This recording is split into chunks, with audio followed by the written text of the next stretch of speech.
श्री गणेशाय नमः। जानकी वल्लभाय नमः। श्री कृष्णाय नमः। ओम नमो भगवते वासुदेवाय। ओम नमो भगवते वासुदेवाय।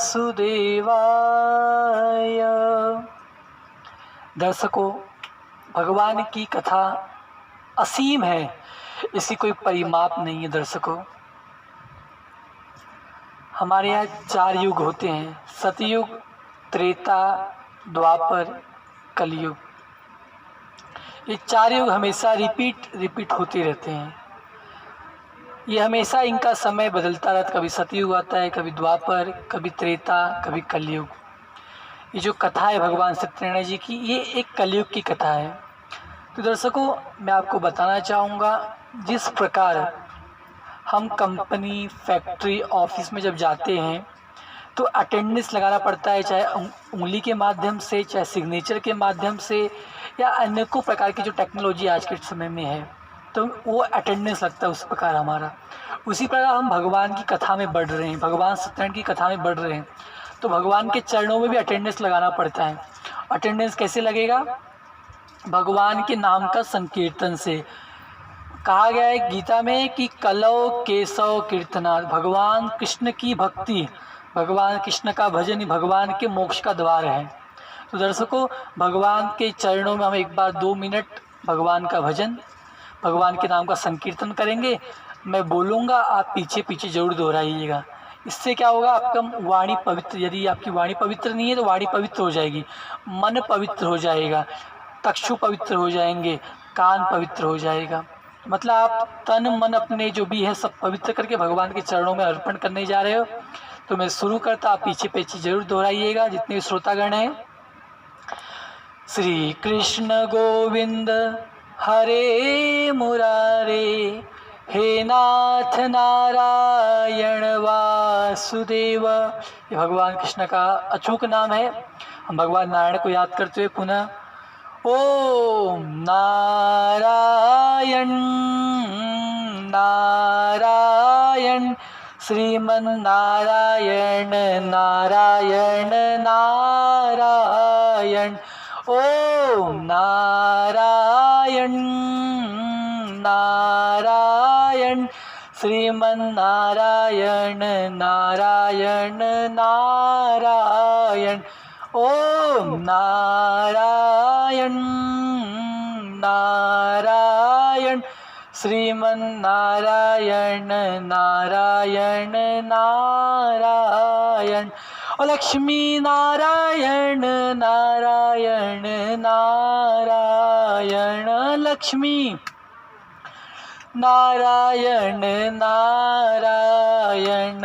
ओम नारायण नारायण लक्ष्मी नारायण नारायण नारायण लक्ष्मी नारायण नारायण नारायण सत्यनारायण नारायण नारायण। बोलो वृंदावन बिहारी लाल की जय, सावरे सरकार की जय। तो दर्शकों, श्रोतागण, वीडियो को हमारे प्रारंभ करते हैं। हम चर्चा करेंगे भगवान सत्यनारायण की कथा की। भगवान सत्यनारायण की कथा कैसे प्रारंभ हुई, क्यों प्रारंभ हुई, और इसको किन किन लोगों ने किया, उसका उनके जीवन में क्या प्रभाव पड़ा। 4 प्रश्न हैं, 4 चीज़ें और 5 अध्याय हैं। आपको मैं बताऊंगा, जिससे आपके जीवन में काफ़ी सुधार आएगा। आपने कथा तो बहुत सुनी रहेगी, लेकिन ये कथा कुछ अलग रही, देख लीजिएगा। आप कमेंट करके ज़रूर बताइए आपको कैसा लगा। तो दर्शकों, मैं आपको बताना चाहूँ, हमारे 4 युग हैं: सतयुग, त्रेता, द्वापर, कलयुग। कलयुग में भगवान को प्राप्त करने के लिए, भगवान को प्राप्त करने के लिए 4 साधन बताए गए, 4 रास्ते बताए हैं। क्या रास्ते हैं वो? पहला, सत्य बोलना शुरू कर दीजिए। कहा गया है ना, सत्य न दूसर धर्म समाना। सत्य के समान दूसरा कोई धर्म भी नहीं है। अब बात करते हैं दूसरी क्या है रास्ता, भगवान का भजन। कौन सा भजन? जो हमने किया, कौन सा?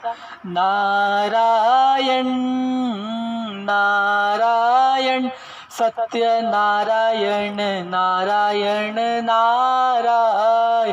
भगवान का भजन कीजिए प्रतिदिन, या सत्य बोलिए तो भी भगवान आपको मिल जाएंगे, या नारायण का भजन कीजिए 24 घंटे में 24-25 बार, जितना आपको समय मिलता है उतनी बार भजन कीजिए। यदि आप भजन भी नहीं कर पा रहे हो तब भगवान का व्रत रखिए। व्रत का अर्थ क्या होता है? लोग कहते हैं उपवास। जी हाँ, सही बात है। व्रत का अर्थ होता है प्रतिज्ञा करना। मतलब आज से मैं प्रतिज्ञा करता हूँ प्रतिदिन मंदिर जाऊंगा, आज से मैं प्रतिज्ञा करता हूँ आज से हनुमान जी को डेली प्रणाम हनुमान चालीसा पाठ करूंगा। ये भी प्रतिज्ञा होती है। उपवास का अर्थ ये नहीं कि व्रत रखना, इसका ये भी अर्थ होता है मेरे भाइयों। अब बात करते हैं चौथा नंबर, भगवान की कथा को श्रवण कीजिए। तो भगवान की कथा क्या? अच्छा, कथा का अर्थ क्या होता है आपको मैं बताना चाहूँगा। यदि आप कथा को पलट देंगे ना, बन जाएगा थाक। थाक का अर्थ क्या होता है? बंगाली शब्द थाक। आपकी जीवन की जितने भी अपवित्र गतिविधियां हैं उनको सब रोक देता। कौन? कथा। इसलिए तो कथा कहा गया, देवताओं को भी दुर्लभ है कथा। कहा गया ना, श्रवणामृत जे ही कथा सुहाई। बड़े भाग्य से भगवान की कथा सुनने का अवसर प्राप्त होता है, वो भी भगवान सत्यनारायण जी की कथा। ये बहुत असीम कृपा है आपके पर, भगवान का कथा सुन पा रहे हो। नहीं तो बहुत लोग पढ़े जिनके पास समय नहीं है अगरबत्ती दिखाने का। मेरे भाइयों, आप बड़े भाग्यशाली जो आप इस कथा को श्रवण कर पा रहे हो। इस कथा का बहुत जीवन में प्रभाव है। तो भगवान को प्राप्त करने के लिए 4 साधन बताए, 4 रास्ते बताए। रामायण की माने तो 9 भक्ति हैं। रामायण में 9 भक्ति बताई गई है भगवान को प्राप्त करने के लिए। क्या पहली भक्ति क्या है? प्रथम भगति सन तन कर संगा, दूसर रति मम कथा प्रसंगा। इस प्रकार 9 भक्ति बताई गई रामायण में। और सत्यनारायण भगवान ने इस कथा में भगवान ने 4 रास्ते बताए। कौन कौन से? जीवन में सत्य बोले तो ऊपरी में मिल जाऊंगा, भगवान का नारायण जप कीजिए, या माला जपिए, अथवा भजन किए तो ऊपरी में मिल जाऊंगा, अथवा व्रत रखिए तो ऊपरी में मिल जाऊंगा, अथवा कथा सुनिए तो कथा सुनने पर भी मिल जाऊंगा। भगवान कहते हैं। बोले ये कथा को क्यों चुना गया? और भी तो कथा सुन लिया जा सकता था, यही कथा क्यों चुना गया? भगवान विष्णु का ही कथा क्यों चुना गया? तो दर्शकों आपको बताना चाहूँगा। एक बार की बात है, नारद जी घूमते घूमते घूमते इस मृत्यु लोक पर आ गए। अब नारद जी को क्या आन पड़ी इस मृत्यु लोक पर आने की? तो मैं आपको बताना चाहूँगा। सतयुग, त्रेता, द्वापर बीत चुका था, कलयुग का प्रारंभ होने वाला था। तो नैमिष ऋषि के आश्रम में 88,000 ऋषि सब एकत्रित हुए। 88, 1-2 लोग नहीं, 88,000 ऋषि सब एकत्रित हुए। किस लिए? आपको बताना चाहूँगा। एक ही प्रश्न था कि कलयुग में लोगों का उद्धार कैसे होगा, क्योंकि कलयुग में लोग अपने पद से भ्रष्ट हो जाएंगे। कलयुग में लोग ना अपने राह को भटक जाएंगे। उनको करना क्या है? करेंगे कुछ और। ये कलयुग का प्रभाव है। तब सब ऋषि सब एकत्रित होकर के एक ही परिचर्चा पर, विषय पर अपनी मत को रख रहे थे। तब तक वहाँ पर सूत जी का आगमन हो गया। सूत जी कौन है?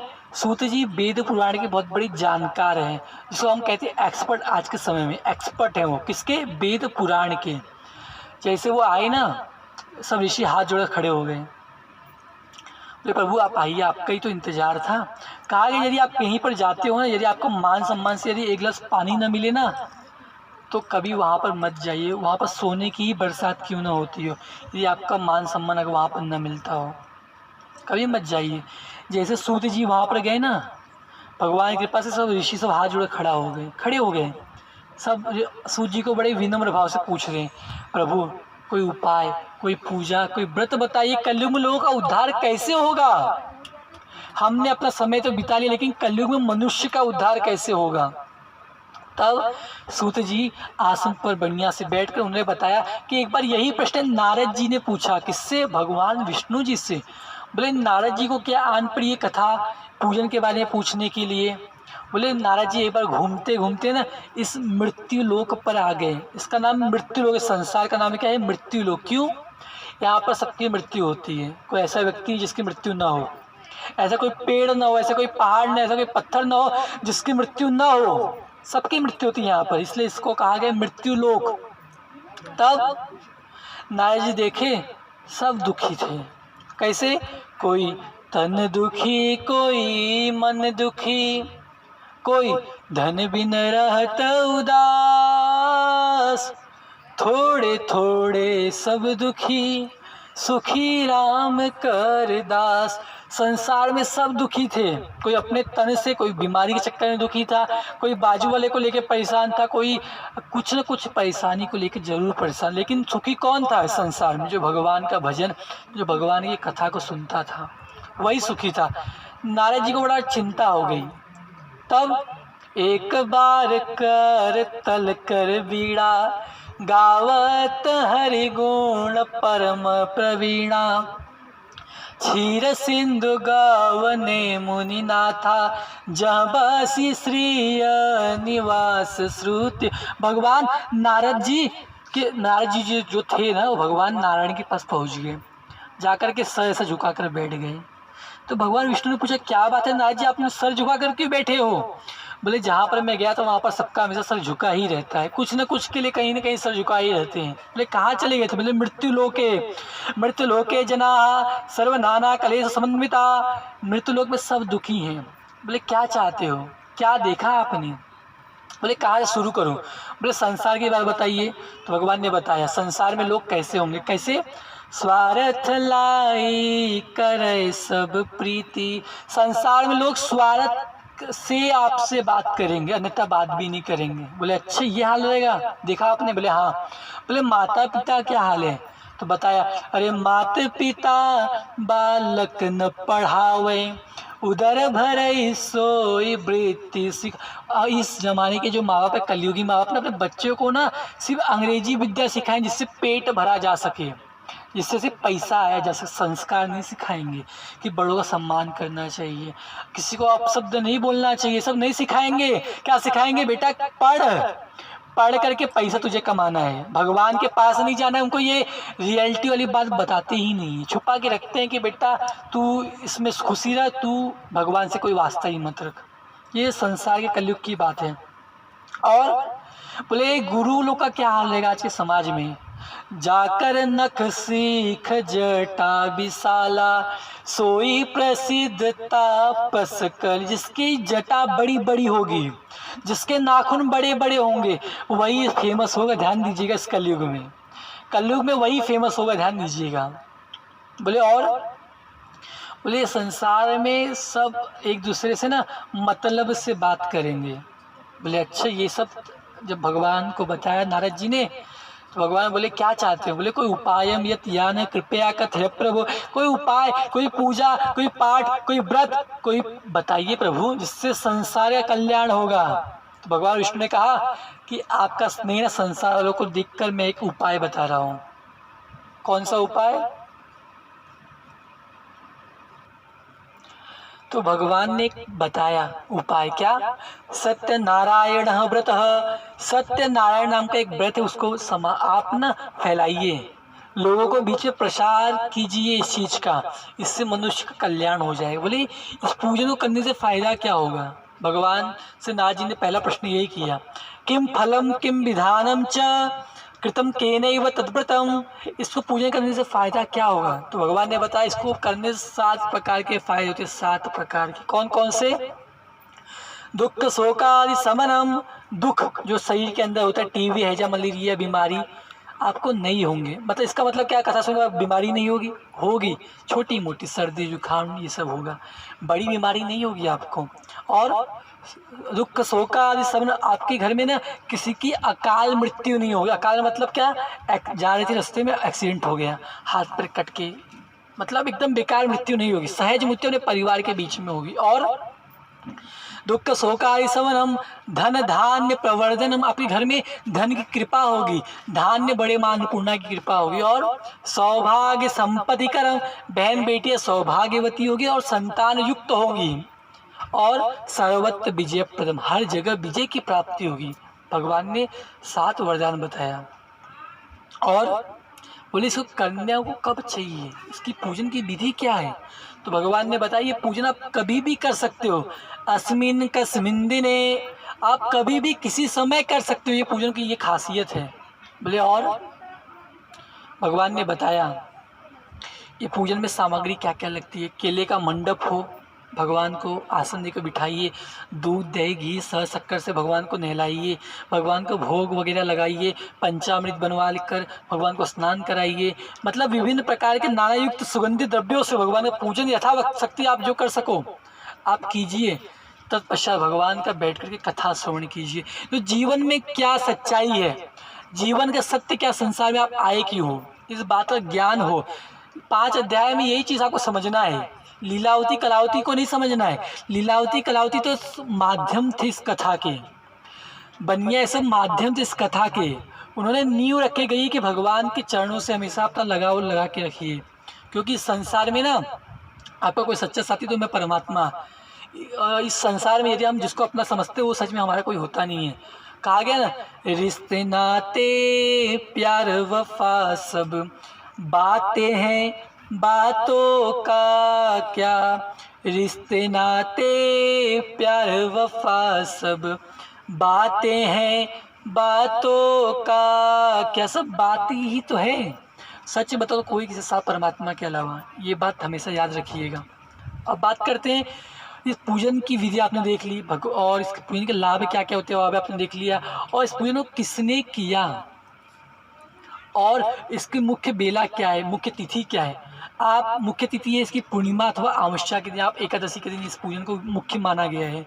अथवा और आप इसको संध्या के समय सुनिए, श्रवण कीजिए। इस कथा को संध्या के समय सुनना चाहिए, मतलब शाम होने वाली हो तब शुरू कीजिए कथा को।